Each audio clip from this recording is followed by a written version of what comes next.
রমজান মাসকে ইফেক্টিভ করতেই 10টা কাজ করবো ইনশাআল্লাহ। রাজি আছেন? এক নাম্বার হচ্ছে 5 ওয়াক্ত নামাজ। রাজি আছেন কিনা? 5 ওয়াক্ত নামাজ সাধ্যমতো চেষ্টা করব জামাতে পড়ার জন্য। 2 নাম্বার ভাই, নামাজের সাথে সাথে তাহাজ্জুদ এবং তারাবি অবশ্যই পড়তে হবে। রাজি আছে কিনা? 3, এটা বলে দিয়েছি, রমজান মাস হবে কোরআনময় মাস। এই মাসে কোরআনের 6টা হক আমরা আদায় করবো ইনশাআল্লাহ। মনে আছে তো ইনশাআল্লাহ? তেলাওয়াত, মুখস্থ করা, আরবি শেখা, আদেশ নিষেধ মানা, দাওয়াত দেয়া এবং হিফজ করা। পারবো তো ইনশাআল্লাহ? 4 নাম্বার, রমজান মাসে চেষ্টা করবেন প্রতিটা কাজ সুন্নাহ মাফিক বুঝে করার জন্য। আল্লাহ তৌফিক দান করুন। রমজানে ঘুমাবো, ঘুমানোর আগে বিছানাটা ঝেড়ে নেব, লাইট অফ করব, আমরা দোয়া, এই যে সূরা ফালাক নাস ইখলাস এগুলো পড়বো, কাফেরুন সূরা পড়বো, আয়াতুল কুরসি পড়বো, সূরা বাকারা শেষের আয়াতগুলো পড়বো, পারলে সূরা মুলকটা পড়বো। ঠিক আছে? প্রয়োজনে ওযু করে আসবো, এসে আমরা ডান কাতা হয়ে শুয়ে আল্লাহুম্মা বিইসমিকা আমুতু আহয়া, এই যে শুরু করলাম।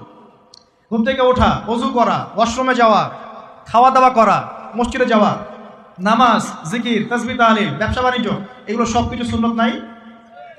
প্রতিটা কাজ সুন্নাহ মাফিক করার চেষ্টা করবো। আল্লাহ তৌফিক দান করুন। আমি এটা কথা বললাম। 3 নাম্বার, 4 হচ্ছে দান সাদাকা বেশি বেশি করা। রমজানে দান সাদাকা বেশি বেশি করা। আল্লাহ রাসূল সাল্লাল্লাহু আলাইহি ওয়াসাল্লাম রমজানে রহমতের বাতাসের চাইতেও বেশি বেশি দান করতেন। আমরা পারবো কিনা ইনশাআল্লাহ? 5 নাম্বার, রমাদান মাসে অবশ্যই আমাদের জাকাতগুলো আমরা দিয়ে দিব। রাজি আছি তো ইনশাআল্লাহ? বলেছি জাকাত এবং সালাতের মধ্যে যে পার্থক্য করে সে মুসলিম নয়। জাকাত ফরজ হয়েছে, অবশ্যই আপনাকে জাকাত দিতে হবে। এটা কিন্তু নফল কিছু নয়, এটা কি ফরজ। দান করুন। 7 নাম্বারটা বলে দিয়েছি, রমজান হচ্ছে একটা নতুন জাতির উত্থান। অতএব রমজানে আমরা সমস্ত পাপ ছেড়ে দিয়ে একটা আলোকিত জাতি হিসেবে আত্মপ্রকাশ করবো ইনশাআল্লাহ। আল্লাহ পাক তৌফিক দান করুন। 8 নাম্বারও বলে দিয়েছে, রমজান হচ্ছে জুলুমের বিরুদ্ধে দাঁড়িয়ে যাওয়ার চেতনা। রমজান কি? ওই যে বদরের যুদ্ধ, জুলুমের বিরুদ্ধে দাঁড়িয়ে যাওয়ার চেতনা হলো রমাদান। তাই সর্বস্তরের জুলুমকে আমরা রমজান মাসে রুখে দেওয়ার চেষ্টা করবো ইনশাআল্লাহ। আল্লাহ পাক তৌফিক দান করুন। 9 নাম্বার খুব ইম্পর্টেন্ট। 9 নাম্বার আর 10 নাম্বারটা বেশি ইম্পর্টেন্ট। 9 নাম্বার হচ্ছে রোজা রাখা মানে আমরা অনেকেই মনে করি যে না খেয়ে থাকা আর কি পানি ছেড়ে দেওয়া। অনেকেই মনে করি এটা রোজা মানে আমাকে না খেয়ে থাকতে হবে আর পানি ছেড়ে দেওয়া লাগে, স্ত্রী সহবাস ছেড়ে দেওয়া লাগে।